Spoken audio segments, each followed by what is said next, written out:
This is for you, Kings fans, wherever you may be. All the frustration and disappointment of the past is gone. The 45-year drought is over. The Los Angeles Kings are indeed the kings of the National Hockey League. They are the 2012 Stanley Cup champions.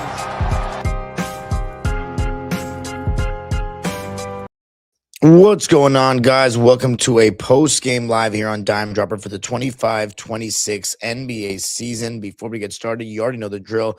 Make sure you subscribe on YouTube. You can also listen wherever you get your podcasts. Let's get to 14,000 subscribers. Hit the notification bell so you know every single time I post a video.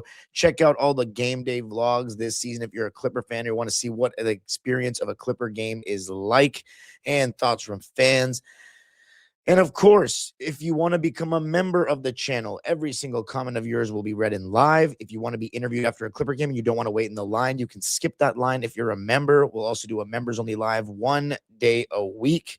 And I did not do it this week. So I can't lie to you. The members only live thing, I'm going to have to just wait till after my season's over because I just don't have time right now. But there is going to be a giveaway at 25 members and 50 members for both sets of fans. There'll be a Clipper fan giveaway and a Laker fan giveaway, and you won't want to miss it. And those are the perks of being a member. I will definitely do a once a week members only live where people can jump on stage and do all that stuff after my season's over, French school season's over. You can jump on stage, ask me any question you want. We can break down film of any player, any team for the last 20 years because I have access to something that I can do that and we can show it on the screen. So it'd be great. But let's talk about the Clippers Nets tonight and Clippers Knicks. So we obviously are on the road for these 3 games against the New York teams and the Detroit Pistons before we return home to the game on Monday, which I will not be attending because I coach 2 games and they're the biggest games of my season. So I do not like to go to a Clipper game after that. Even if I win, I like to decompress, put a lot into this. So that's not happening. So no vlog. I'll probably end up going either live, probably the next day, I would assume. But Clippers Nets, we're going to talk about that first. Shout out to my member right here, Daniel Berry. Says, everyone, happy Saturday. My mod, Bones, got busy in the chat. Let's talk about the Clippers Nets first. Actually, you know what? We'll talk about the Knicks game first. The Knicks game, we straight up lost to a better team. James Harden returned from the 1-game absence against the Golden State Warriors. And the Knicks just kind of outplayed us as the game went on and slowly but surely kind of took over. I thought the first quarter wasn't bad. Second quarter, we actually went up 37-30. Kawhi Leonard was playing very well in the first half. We did a solid job on Cat collapsing at the rim. And John Collins was having a very solid game on the glass. But eventually they kind of pulled away. And I wouldn't say it was a third quarter collapse like we've seen this season, even though we got outscored 39-31. And mind you, we were up 56-51 at halftime. So it was a pretty great first half. And a lot of it was Kawhi Leonard playing awesome. They outscored us 33-24 in the fourth. They already had a 3-point lead going into it. And I think it's just this simple. The Knicks are better than us. Their best player, I would rank higher in the hierarchy of the NBA right now, Jalen Brunson. He's been healthy. He's been an aggressive scorer for 3 straight years now. He's more reliable than Kawhi Leonard. Now, would I take a healthy Kawhi Leonard or a healthy Jalen Brunson? Probably a healthy Kawhi Leonard. But, you just don't know if you're going to get that. Right now, the way Kawhi's playing, I know he's been playing really well. I still wouldn't take him over Jalen Brunson until I see it over the course of I don't know. The thing about Jalen Brunson for me, Kawhi's a better all-around player, but Jalen Brunson is really good at getting to the line and getting by his man. And just, I think that's very important for your number 1 scorer. And Kawhi lives off a diet of tougher shots, in my opinion, even despite his size. But Karl Anthony Towns and James Harden, I honestly would rather take James Harden just because he's so much more assertive and confident. He's a declining version of a much better player in his prime, and Karl Anthony Towns is in his prime. And he's having a weird year, but I'm not going to talk about the Knicks. There's still some more I have to see with them before I talk about them on this show, and definitely in a members only live probably. But They also have a better supporting cast. Like the Knicks right now are a team that is expected to win now, that is expected to go to the championship. Now the Clippers are a win now team, but they're like a fake win now team. Everyone knows we're old. Look at our record. I think our record says it all. They're 24-13 after this win. We were 13-23 after this loss. I'm not mad at it. I think we needed a little bit better. We needed more than 4 points from Kawhi Leonard in the second half. He ended with 25 points on 10 for 20 shooting, 3 for 7 from 3. 2 for 3 from the foul line, and then had 3 rebounds, 4 assists. And I thought in terms of the glass, we allowed them to get too many offensive rebounds. We had 15, but 8 of those 15 offensive rebounds were like Zoo at the rim getting putbacks or rebounding his own misses or tips. But the Knicks, they got 16 offensive rebounds, and they were just very costly. And that would be an issue again tonight against the Nets. Kawhi, I will say this. We got a lot of good shots in the second half, but we just weren't hitting from 3. And in the first half, we were really hitting from 3. I thought OG Anunoby also did a pretty good job on Kawhi, all things considered. And of course, they were teammates in Toronto, but we just didn't get much from the bench at all. We only got Kawhi scoring 4 points in the second half. They started blitzing Kawhi on ball screens, and we just didn't hit, outside of him. John Collins, though, and Ivica Zubac were great. I think that was a bright spot in the game. John Collins had 18 and 10 on 7 for 9 shooting and 3 for 5 from 3 to go along with a steal, and only turned the ball over 1 time. So that was great. I mean, he's been playing so well lately, and it's changed so much for us. And then Zoo with a great double-double, best game since coming back from injury for sure. 22 points and 11 boards to go along with 2 assists and 2 blocks, just 1 turnover on a very efficient 11 for 14 from the field. And then James Harden, I thought James Harden was not very good. He was 6 for 17, but he did shoot well from 3, 4 for 7 from 3, and 7 for 7 from the line. He had 23 points, 3 rebounds, 9 assists, 1 steal, and 3 turnovers. I just don't think we got enough from our stars, but I don't think we're better than them. Chris Dunn also finally had a bad shooting game. He was kind of due for one, if we're being honest. 7 points, 4 boards, 1 assist, 1 turnover on 2 for 9 shooting, and 1 for 6 from downtown. Did make both his free throws, however. But we shot 43% from the field, and they shot 50. We shot 36% from 3. They shot 42. We shot 84% from the foul line. They shot 88. They shot better than us in every statistical category. I don't even think their looks were that much better. I think they're just better. Every single starter for the Knicks had 15 or more points, with Bridges having 15 and the leading scorer being Brunson with 26 points on 75, 80, 100 splits, which is ridiculous. 9 for 12 from the field, 4 for 5 from 3, and 4 for 4 from the free throw line. But you had guys like Deuce McBride who stepped up with 16. Guys like OG Anunoby, who has been in a slump, scored 20 points. He also got 12 from Jordan Clarkson off the bench on 5 for 9 shooting. And then Mitchell Robinson gets you 9 rebounds and 2 blocks off the bench. And then Yabusele had 8 points in 13 minutes. So they just got more from their bench. We literally only had 16 points from our bench. Nico Batum was 1 for 5 from 3. And of course, those were all his shots. So he had 3 points and then 1 of everything. 1 rebound, 1 assist, 1 steal, 1 block, and 1 turnover in 18 minutes. Brook Lopez missed almost every single shot he took. He was 2 for 8, and all his shots were threes. So between Nico and Brook, we were 3 for 13 from downtown. He had 6 points and didn't get any rebounds. He got 1 block and didn't turn the ball over, thankfully, but did not get 1 rebound in 16 minutes. Come on, Brook Lopez. For the people that are, I'm gonna get to that Zoo Brook Lopez thing later. And then Jordan Miller had 6 points on 1 for 4 shooting, 1 for 3 from deep, and 3 for 4 from the free throw line. He was probably the best of the bench players, had 6 points, 5 boards, and 1 assist, and didn't turn the ball over.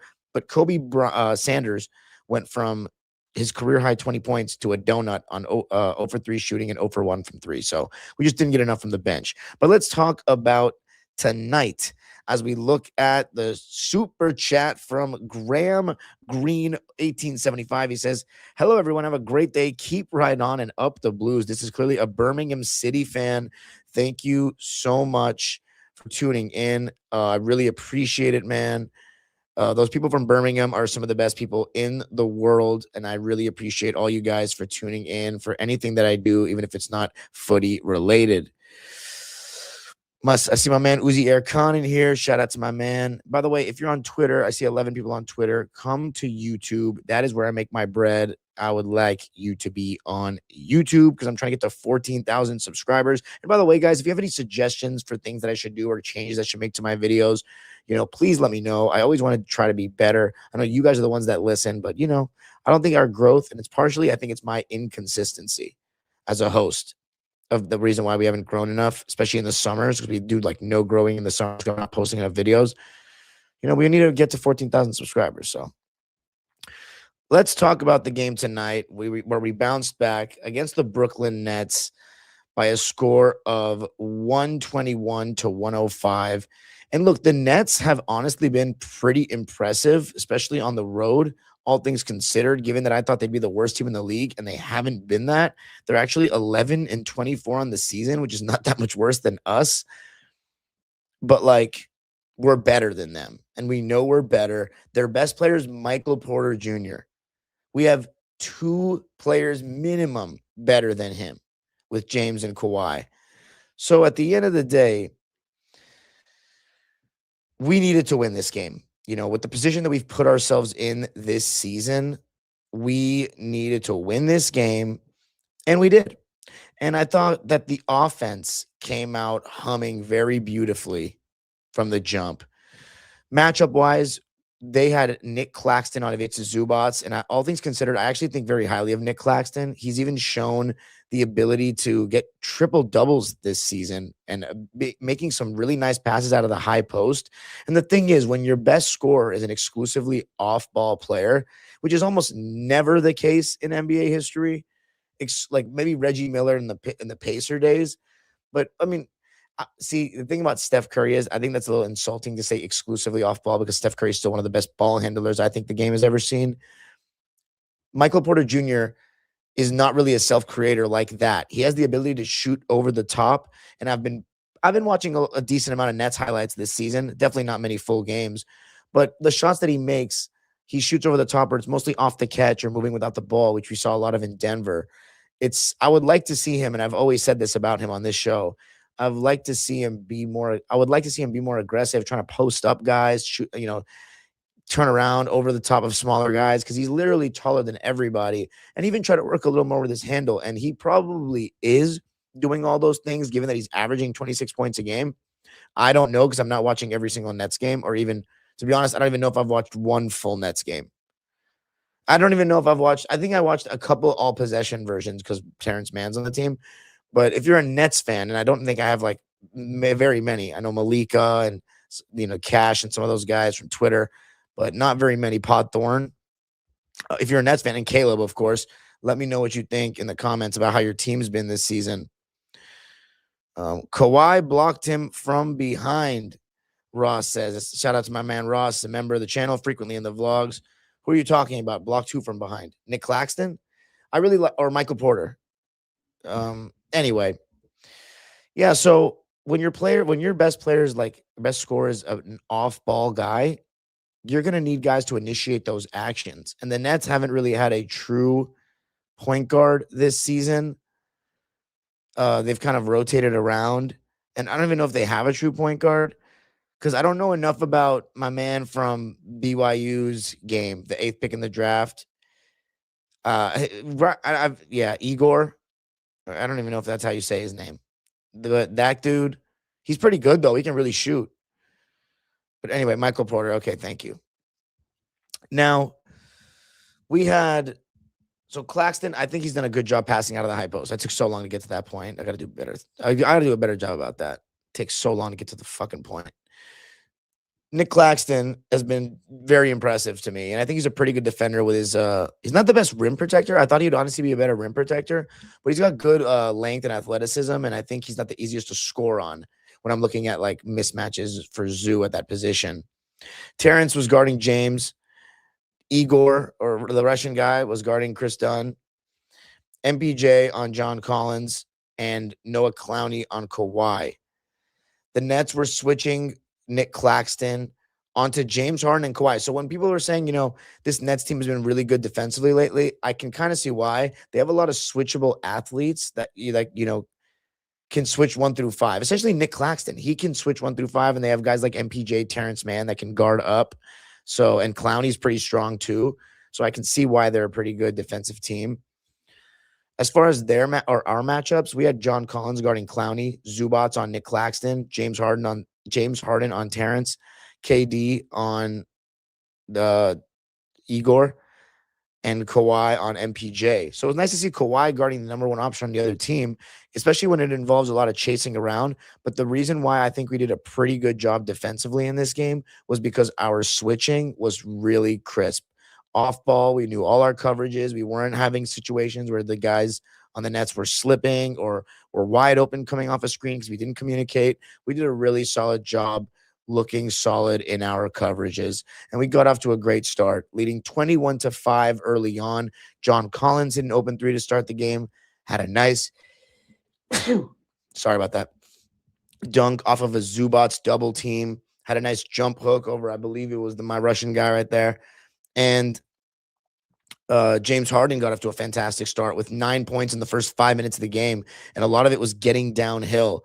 So everyone was hooping for us. Chris Dunn had 5 points. Kawhi had 5 points. And James Harden had 15 in the first quarter. And I loved how aggressive he was being. So after one, we were up 35-25. And we never really looked back. And I think that was really cool to see that it was basically a wire-to-wire victory. Because we haven't had many of those this season. We literally led the whole game. It was a wire-to-wire victory. And our largest lead was 23. We never really let them get back in it. I mean, obviously we were up 16 to start. They cut it down to like 6 late in that first quarter, but we answered with a 6-0 run and then made it, I believe, a 14 or a 16-0 run overall by starting the second quarter on a 10-0 run. And remember, James Harden played the whole first quarter. Kawhi Leonard did not actually play the whole second quarter. It was somewhat like a form of load management because I believe he is going to play against the Detroit Pistons. And it ended up paying off because usually or lately he's been playing the entire second quarter. And in this game, he didn't do that. He actually came out after he was leading that first lineup in that second quarter, which I think he did a very good job of finding guys on the kick. Nico Batum hit a couple of long jumpers. Lopez had an and one, which was hilarious. That he dribbled the ball a little bit. Of course, Brook Lopez, the all-time leading scorer in the history of the Brooklyn Nets. And by the way, I don't know if I like the Nets in Brooklyn after all these years. Like, I think it was cool in the beginning, but there sounded like way too many like Clipper fans at the game. When we would score, it was mainly when Kawhi and James Harden would score, it was loud. I'm thinking there was a lot of, fans of those two guys there, but there's not that many Clipper fans in Brooklyn, I don't think. And I'm consistently seeing a lot of fans from other teams at the Nets game. And I don't know. I almost wish they would move back to New Jersey. Like, the attendance looks really good. And I know it can get loud, but then I'm not saying I just feel like there may not be enough Nets fans there. I think Nets fans are great, but I don't know if there's enough Nets fans there. So that's just what I've heard from people that go to games. Anyway, Barclays is beautiful, though. I've been inside, but I've never been to a game. Funny story, and when that first season that they moved to Brooklyn, we tried to go to a game, but we tried to buy tickets the day of, and the cheapest tickets were $200, and it was with my whole family and my best friend's whole family, so we didn't go. We were waiting inside Barclays for hours, hoping to go to the game against the Cavs when Kyrie Irving was like a sophomore. Anyway, Kawhi was doing a really good job defensively in the passing lanes. There were some times where guys were actually doing a good job staying in front, and Kawhi was staying attached to his man and getting ready to catch any pass over the top. And those guys were throwing it because they were getting locked up. One time in particular that sticks out, Cam Thomas tried to drive. Kobe Sanders stayed in front of him. They tried to throw it out to Kawhi, but Kawhi wasn't sagging off because he was like, shit, Kobe Sanders is got him. He's doing his thing. I don't need to help. I'm going to stay home. And then he grabbed that interception with one hand. And it's really hard to lob passes up over Kawhi. He usually gets a hand on it. His hands are just unreal. But yeah, you know who else was really impressive tonight? Jordan Miller. And I love seeing our young guys do well. Jordan Miller was able to get some buckets in isolation. He's obviously got great feet. The way he plays off one foot with his Euro steps and his, balance hanging kind of off of one leg as guys are flying by is impressive. The way he can get to the line. He's just got to keep working on his handle and his jump shot because he can really be an NBA player. Really everything. I mean, his handle, his jump shot, his defense. He can work on everything. But the three ball, knocking down the open three ball. That's really going to make him valuable in this league.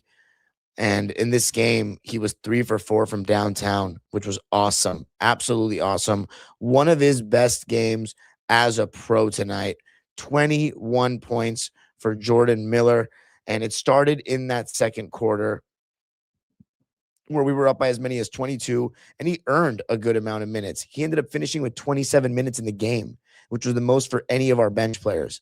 So I was just really happy to see that because Jordan Miller's a guy who got cut for a second in the offseason, was on a two-way contract. And now, if I'm not mistaken, he still is on a two-way contract. It's him, Kobe Sanders, and Jamil Telford. Yeah, it's him. And he's just, it sucks because are we going to convert Kobe Sanders and what's up, Danny?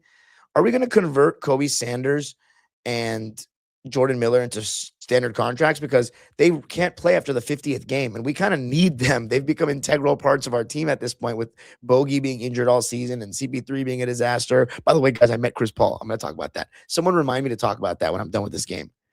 And of course, Bradley Beal.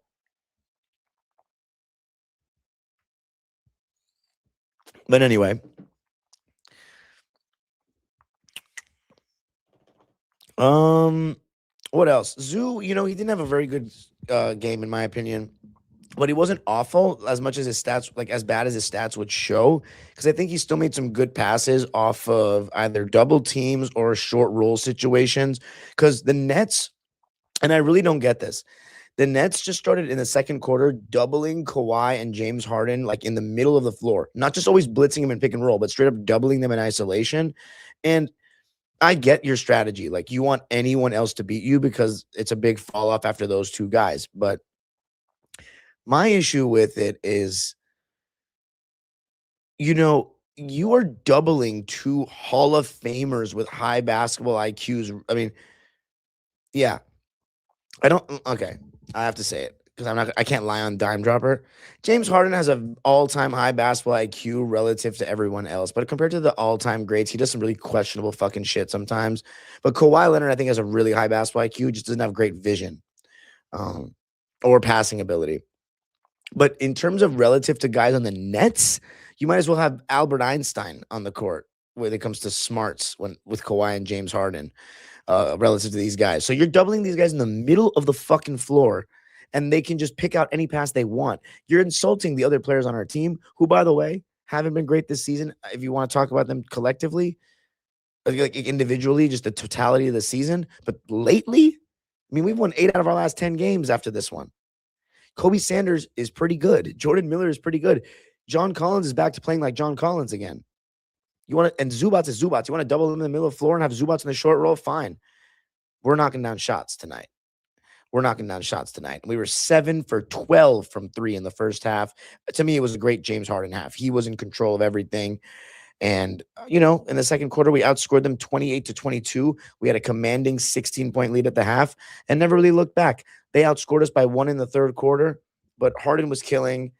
Lopez was doing a really solid job protecting the rim, and then Jordan Miller was continuing to make shots from outside, and we cruised to a win, outscored the Nets 30-29 in the fourth, and were able to play guys like Yannick for 2 minutes at the end of the game, and Kobe Brown and Cam Christie, but it was a nice win. It was a nice win on the road, and we got a back-to-back tomorrow against one of the best teams in basketball, who will remember Kawhi Leonard scoring 55 points against them very well. 121-105 is the final from the Barclays Center in Brooklyn. We advanced to 14-23 through 37 games, which is ass cheeks, but we've won 8 out of our last 10, which is important. And Detroit will be a nice challenge. We got to win all these games that we can against these bad teams. But before we talk about the Zoo Lopez thing, because yes, I was going to talk about that, let's read the lines first. We shot 59% from the field. The Nets shot 40%. But one thing I have to point out is that they shot 24 more times than we did. 24 more field goal attempts than us. We shot 76 shots, and they shot 100 shots. And what does that come down to? Well, we did turn the ball over 16 times, and they turned the ball over 12. So that's not great.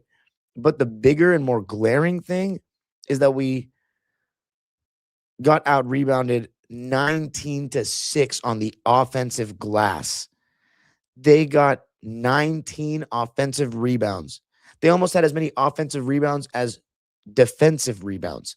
They only had 20 defensive rebounds because we didn't miss much. That's why. There were only 31 shots to get. But 19 offensive rebounds is ridiculous. It was the exact same problem against the Knicks, and it's been a consistent problem all season. Last season, we had the highest defensive rebounding percentage in basketball. This season, we've been absolutely awful when it comes to boxing out and just consistently getting boards. Outside of Zubats, no one does. And Zubats wasn't great in that department tonight at all. 24 shot attempts is crazy. You're lucky that they're not that good. But we'll take the amazing shooting game. 59% from the field and 58% from three. But we only shot 24 of them. But hey, they were good ones. 14 for 24 from downtown. That's a 2000s type field goal attempts from three or 3-point attempt number. But 14 for, we'll take 58% all day. They shot 32% from three, 15 for 47. They got only 11 free throw attempts, but made 10 of those. And we were 17 for 19 from the line, which you'll take every day. And I'm pretty sure we're the highest free throw shooting team in the league, or the best free throw shooting team in the league. But let me double check that. As far as the lines, here, let me just check the free throws. Yep, we are. We're the best free throw shooting team in basketball right now, which is that's great to be a great stat to be number one in. All right, let's read the Nets first. Drake Powell got 15 minutes and had a donut and was 0 for 2, and both his shots were threes. Nolan Traore. Actually, no, let's talk about Day'Ron Sharpe. He actually had a pretty good impact, especially on the glass. 6 points, 9 boards, 1 assist, 1 steal. Sorry, 1 turnover, not 1 steal. 3 for 6 from the field and 0 for 2 from 3. Danny Wolf actually had a pretty good game. 11 points and 6 rebounds to go along with 1 assist, 1 steal, and 1 block on 4 for 8 shooting and 3 for 5 from 3. The guy was hitting. 27th pick in the draft out of Michigan, Danny Wolf. So that's one of their first rounders. They had a bunch this year. Cam Thomas, Mr. Cam Thomas. He has lit us up in the past. Super entertaining player. I think he's best suited in a sixth man kind of role, but on a good team. On this team, but he's been injured all year. I mean, 13 games played. That's nothing. Of course, he was also very injured last year. So he just struggled to stay healthy, unfortunately. But, hey, man, he is still able to create. He's definitely the most dynamic player they have off the dribble. 13 points, 1 rebound, 1 assist, 4 turnovers on 5 for 13 shooting, 2 for 5 from 3, and made his only free throw in 22 minutes of play. Nolan Traore. Don't know absolutely anything about him, but he was the 19th pick in the draft this past year. So that's one of their first rounders as well. He's from France. And I don't know. He had 5 points, 2 rebounds, 3 assists, and a turnover on 2 for 7 shooting and 1 for 1 from 3. So those 2 of their first round picks coming off the bench. And then as far as their starters, Terrence Mann. Great to see Terrence, but really bittersweet. I mean, I hate seeing Terrence Mann on another team. Like, I can't lie. Playing against the Clippers, this was the first time we'd ever seen that. And James Harden was 3 for 3 against them. Got by him twice, even though Terrence was being physical with him, but he was pressing up a little too high. James was cooking him. It's tough, man. I thought for a second Terrence would be a Clipper for life, and he's just one of my favorite Clippers of all time. Like, truthfully, like for that game 6, that whole playoff run, and just how much he embraced being a Clipper and how great of an ambassador he was for the team and how much he cared, how much he really fucking cared. And he always played hard. And I got to meet him in Vegas, and he was just awesome, man. He was just awesome. He had 8 points in this game, 3 rebounds, 4 assists, 3 steals, and no turnovers. So you just always get a little bit of everything with T. And I like this team for him because it's a faster-paced young team, and he can get out and run, which is he does very well. 4 for 8 from the field for T, 0 for 2 from downtown.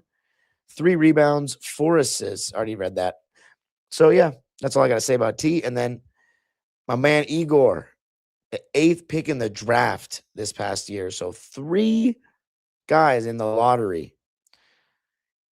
He had 19 points, 3 boards, 3 assists, 3 steals, and 1 turnover on 6 for 13 shooting, 5 for 10 from 3, and made both his free throws. He was impressive. He could really shoot the ball. Noah Clowney, also another guy that they got in the draft this year, from Alabama. 21st pick. Actually, no, I'm stupid. He's been in the league. I don't know why I said that. It shows you how out of touch I've been with the Nets. First round pick, 21st overall in 2023. So this is his 3rd season. 12 points for him, 3 rebounds, 2 assists, 1 turnover. He did not scare me from 3 at all. He was 4 for 13 from the field and 3 for 9 from 3, and he's shooting just 32% from 3, so it was intentional. And again, what I tell you guys about, eventually the 3-point percentages of other teams are going to drop. There were just games that we were playing against teams that were shooting outrageous percentages from 3, and guys that do not hit threes like that were just draining threes.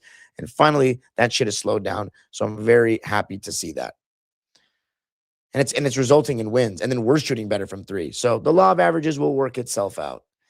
Nick Claxton, 13 points, 6 boards, 4 assists, 1 steal, 2 turnovers on 5 for 9 shooting, made his only 3, and was 2 for 2 from the free throw line. And then MPJ, we did an amazing job on him. And in terms of scheme, we were hedging on him coming off screens, off ball and on. And I thought Zoo did a really solid job. Even Brook Lopez did a solid job of meeting him when he was coming off screen. So he just wasn't able to get a wide open 3 coming off those flares and coming off those curls.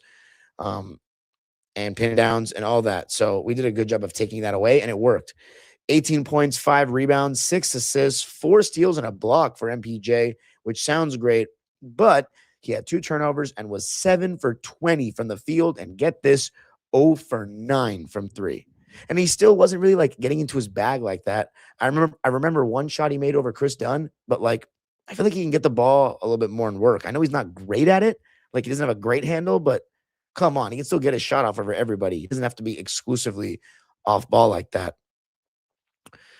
Shout out to my man, Danny, my member. He says the YOLO full court passes from James Harden are crazy. Yeah, some of them are amazing for sure. He's got a great outlet passing ability. He says a lot of our passes are suspect, honestly. Ross says this is what we all thought JC would be when the Clippers traded for him. Absolutely. Now, talking about our stats. We got 21 minutes out of Brook. I don't think he was great. He had 3, but you know what? He was solid. He had some good defensive moments. 3 points, 5 boards, 3 assists, 2 steals, and 2 blocks. So he was active. I think defensively he was solid. Offensively, he was whatever. 1 for 3 from the field, 0 for 2 from 3, and made his only free throw on that. And 1.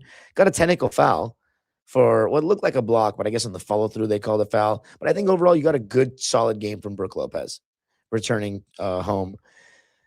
And then Nico. It's a solid Nico game. 5 points, 2 rebounds, 1 assist, 1 turnover on 2 for 3 shooting, 1 for 2 from 3, and played some defense in 23 minutes. Just doesn't really do many things wrong. And then you have Kobe Sanders, who wasn't really hitting tonight, but I think he was still decent. 5 points, 2 for 7 from the field, 0 for 1 from 3, 1 for 2 from the free throw line, but had 4 rebounds, 4 assists, and a steal, and no turnovers to go along with it. I think taking care of the ball for him is very important, and he did a good job of that. So for me, that contributes into us winning the game. And also 4 assists, you'll take that all day. Jordan Miller, though, for me, the 3rd best player in this game after the dynamic duo. 21 points, 5 boards, no turnovers on 9 for 13 shooting and 3 for 4 from 3. Did not shoot a free throw, which is rare for him, but I thought he was absolutely awesome, and I'm just so happy to see it. And then you got the starters. Chris Dunn, back to shooting well again. 9 points, 1 board, 5 dimes, 1 steal, 1 turnover on 4 for 6 shooting, and 1 for 2 from 3. You'll take that. 66-50 splits from Chris Dunn. He gives you great defense. He's playing some great basketball lately because he's been more disciplined on the defensive end. He's actually been making shots, that floater, that open 3, a lot of the season. And it changes what this team can do if you're getting the most out of the other guys. Because Chris Dunn, I think he's playing very well right now. Zoo, 25 minutes. I don't think he was great. And I'm finally ready to say that Ivica Zubats losing weight has actually kind of hurt him, because he's just not able to body guys and push them under the basket the same way he used to. He's not getting as deep as before. He's getting pushed a little easier, and he's constantly complaining for fouls, which he always used to do, but it's excessive now, where he's constantly looking for it. He's just got to be stronger with the basketball sometimes. Straight up. He just got to be stronger with the ball sometimes. And I thought a couple of times why he missed today is because he looked weak. 1 for 5 from the field. Only 5 points in the game. 3 for 4 from the free throw line, but he had 6 rebounds, 4 assists, 1 steal, 4 turnovers, but did a good job coming out to the level of the screen when it came to MPJ and taking away wide open looks. John Collins, I thought it was just another really solid game from him, and it started with his aggression in the beginning of the game. 16 points, 4 boards, 3 blocks, 1 turnover on 7 for 9 shooting, and made both his threes. JC is on fire from 3 now, and I'm just so happy to see that, because him bricking and shooting 27% from 3 through the first 30 games of the season is part of the reason why we were the biggest disappointment in the league.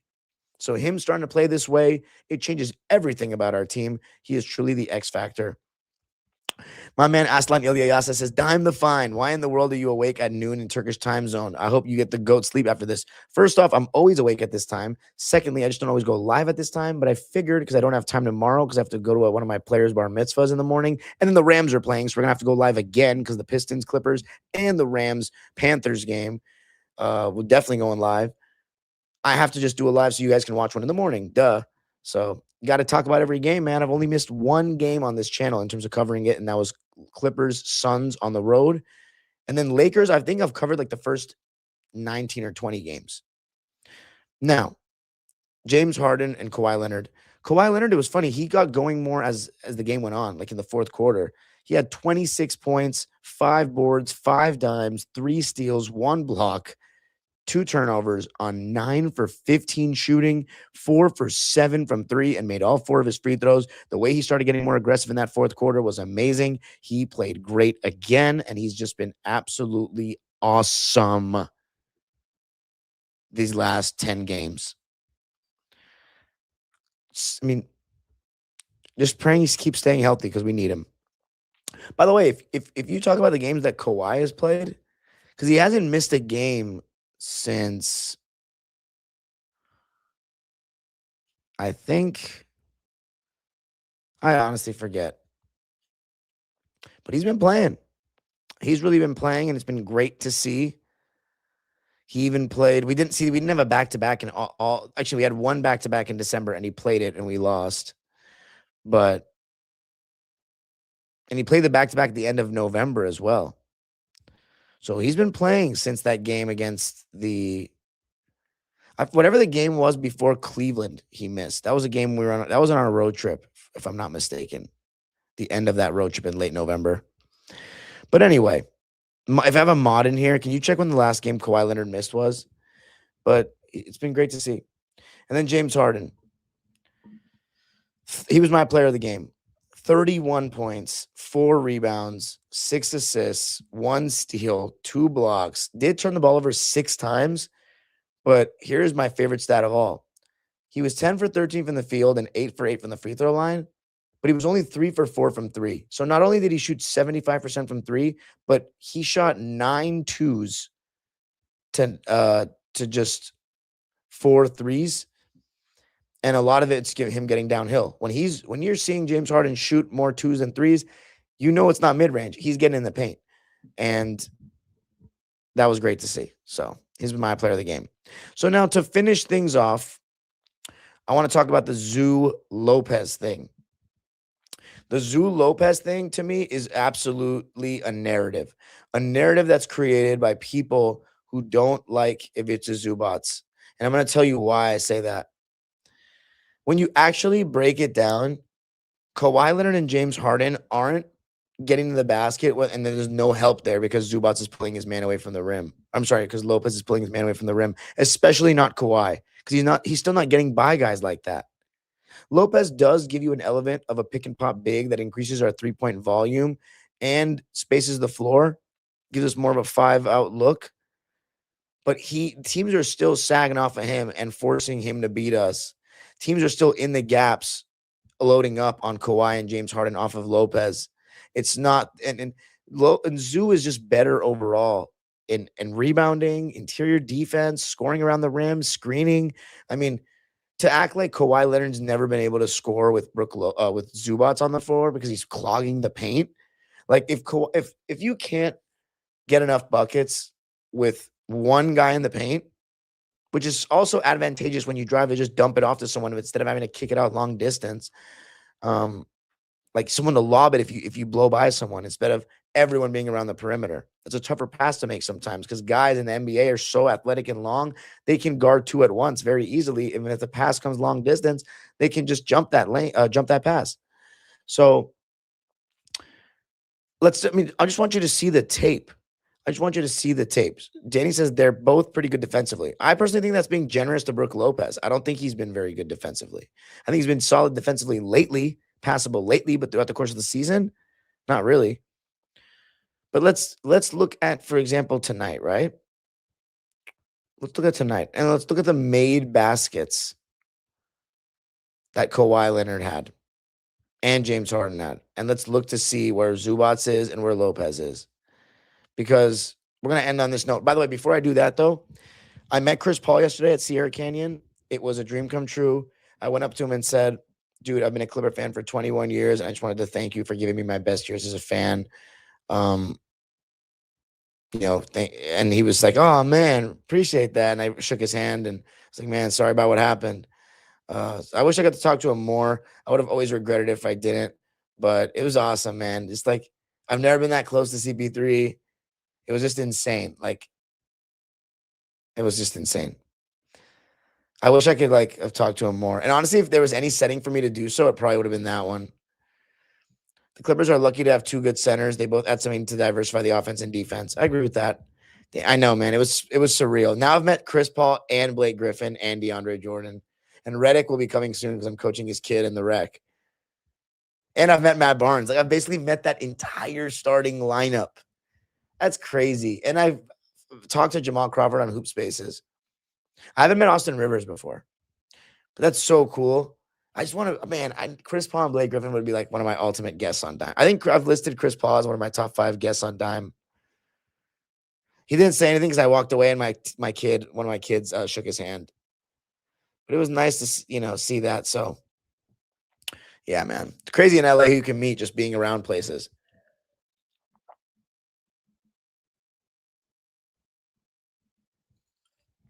I've also met Terrence Mann now, Sam Cassell. Who else? Cat Mobley. I've never met Corey Maggette still, which is wild. But, oh, man. Go Clips, dude, right? I want to meet Elton Brand one day. That'd be pretty cool. Elton Brand. Who else would I want to meet? Sean Livingston would be cool to meet. Jamal Crawford, of course. Ultimate podcast there. I would love to have Jamal Crawford. Lou Williams would be cool. Lou Williams is one of the best Clippers that I've seen I think he's one of the best Clippers of all time, honestly. Just because that 2019 team, we've had less than 20 teams make the playoffs ever. So, that season was very memorable. Okay, now let's look at the tape before we end tonight. The tape. We're going to play the tape, and let's see what we're looking at. Kawhi Leonard had 9 made field goals. Let's see what they had to do with Zoo or Brook Lopez. Because Kawhi has been the biggest difference maker in terms of how much better he's been playing. And by the way, that's going to end it for the Spotify and Apple Podcast Live. If you want to check out what I'm looking at with the film, come up to YouTube. And sorry for the people that listen on audio, the Apple Podcast and Spotify people. I'm sorry that I lag on posting sometimes. If I didn't have Locked On Clippers, I'd do it every single night. But it's It's hard enough. Like I have to post a podcast daily, and I always forget to like upload my Dime Dropper pod because I have so many. Like I have 10 times, literally 10 times the amount of listeners on YouTube than I do on audio. So for Dime Dropper, and that's partially probably because I am late with uploading. So that's on me. I'll try to be better with that. Peace, everybody. All right, let's watch the plays. So let me know if you can see my screen. Okay, let's watch. Here's Yegor, going to drive it this Yegor. time. Fading, camping. I called him Igor. Yeah, a Yegor. Nothing to do with spacing. He just shot it. He just shot it over Terrence Mann. It was a tough shot. Okay, he's got Yegor on a switch. He can't turn the corner on him. So let me ask you this. So you guys think because... Okay, I guess you can make an argument on this play. You can make an argument that because Zubats is around the basket, Noah Clowney's meeting Kawhi Leonard at the block and he's pulling up before he can see that. But there's also an argument to be made that he doesn't fully turn the corner. He takes a wide angle Kawhi Leonard and he's not getting by him. He would be going baseline instead of towards the basket anyway. But you know what? I'll give the Zubats hater crowd or the anti-Zoo narrative crowd that one. I'll give it that one. I'll give him that one. I should probably be looking at all his shot attempts, not just his made buckets. Fast break. We should probably look at all his shot attempts, right? I think that would be a little bit smarter. Let's do that. Let's do that instead. We're going to look at all his shot attempts. Here's Yegor, going to drive it this time. Fading, can't bank it home. Long rebound, caroms to Kawhi.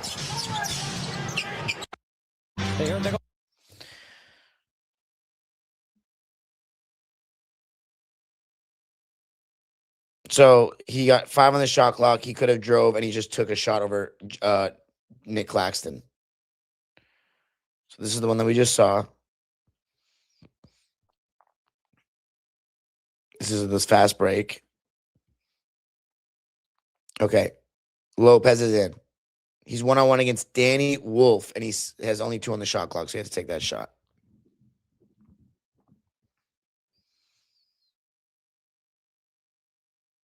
I mean, that time you can argue, the paint was a little clearer, right? But look, they're still going to collapse off of Jordan Miller. They've left Brook Lopez wide open anyway. Teams are still going to live with it. The paint looks pretty clogged there to me. Kawhi Leonard takes a tough shot, but honestly, it's not a bad shot for him. He's already 8 feet from the basket. For him, he might as well take it. You can argue he could have passed it to 3 different guys on this play. He doesn't, as we've said, I talked about it in this episode, doesn't have the best vision, but still. That's nothing to do with Lopez being on the court. There's nothing there. There's 4 guys in the paint. So that's a miss. Okay.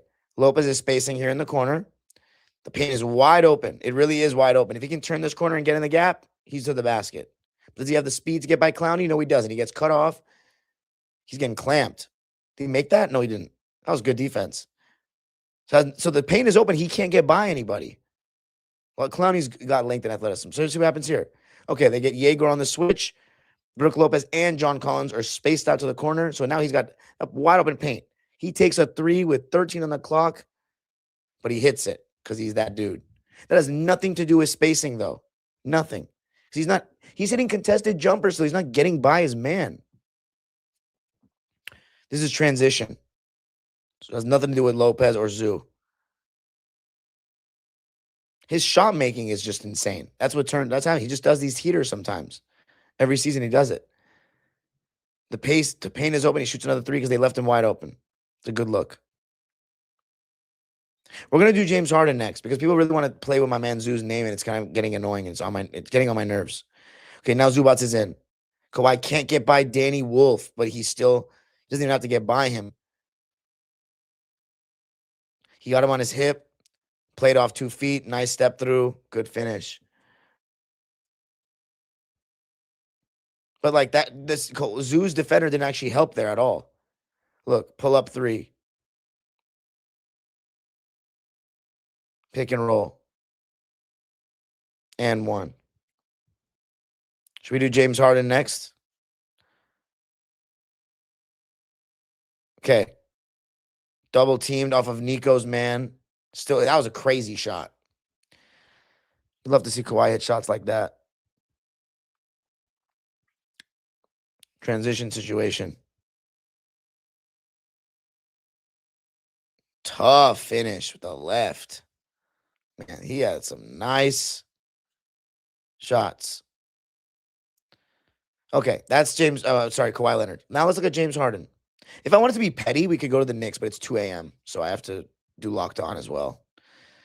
Okay, let's do James Harden. 13 shot attempts. Incredibly efficient. Incredibly efficient tonight. Let's see this. Okay, can everybody see my screen? Yes, you can. Thank you, Ross. Okay. James against Terrence. This was great defense by Terrence, but it was just better offense by James. James looking for a foul, throws it up, makes the floater. Then James against Terrence in transition. Terrence is pushing to his right hand. But see, like, this is actually positive. Like, Zoo is completely sealing MPJ here. So, like, that's positive. Like, that's something that he's bringing to the table. Because Lopez doesn't do that. He's spaced out to the corner. So Lopez's man is still going to try to collapse. He basically gave him a layup line. And Harden's a better person to look at because he's the only guy on our team that consistently gets by anyone, which I've talked about since day one of this season and last. Actually, but last day we had Norman Powell who was attacking closeouts, but still have a standstill dribble or like ISO. He's the only one that can consistently get by guys. Okay, that was a transition 3. This one, another 3. Missed that one. And they scored off that in transition. All right, paint's open. Brook Lopez is in. Right? He's one-on-one with Traore. Paint is wide open if he gets the step. Doesn't get by him, create space though, bricks. But that's good defense by that kid. We got to get, before anybody can argue that the spacing is doing anything, we need to actually get by our guys.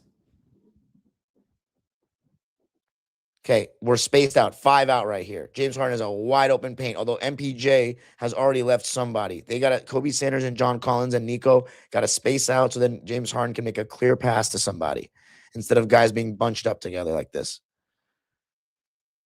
James gets by Cam Thomas. MPJ comes up and is late. Okay, so that possession, you can say Brook Lopez's spacing helped. That possession, it was great. See, the argument could be made that here's what I think. James Harden ISOs get helped by Brook Lopez spacing the floor, but his pick and roll game gets, it gets held back a little bit without Zoo because he's such a good screener and roller and finisher on the basket. So, but Kawhi, I think it makes no difference, honestly, none. Because Kawhi's not getting by his man anyway. All right. James splits the pick and roll and scores. That's just pure brilliance from James. Has nothing to do with Lopez. Because he's the screener in that play anyway.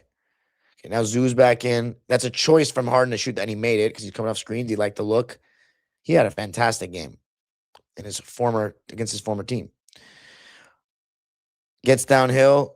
That was not even like the guy was ready to help, but James Harden, okay, you can make the argument here that James Harden wouldn't have stopped his dribble if Lopez was in, and instead of Zoo being, but this is a good shot though. Like you can't tell me that this is because Lopez is like, okay, the argument you can make is that if Lopez was in, his man would stay attached to him and have a longer distance to travel on his help defense, and Harden would get a wide open layup instead of a floater that he takes because he sees Noah Clowney at the rim. That you can make that argument, but you also can't prove, because I'm seeing the tape, these guys are still living with Lopez shooting. If Lopez is in the corner and James Harden is in the paint with 2 feet like this, Noah Clowney is going to come sag off of Brook Lopez and help. He's going to leave him. But we'll give you that. We'll give you that. I'm being generous here. I'm really being generous. Okay. Harden against Nick Claxton. Gets by him. There's the help off Zoo's man, but he scores anyway. And had he missed, Zubats has a 50-50 chance to get that rebound too. So again, it didn't matter there, did it? Just like on the floater, James Harden, that's still a good shot for James Harden, by the way. That floater that he missed, it's still a good shot for him.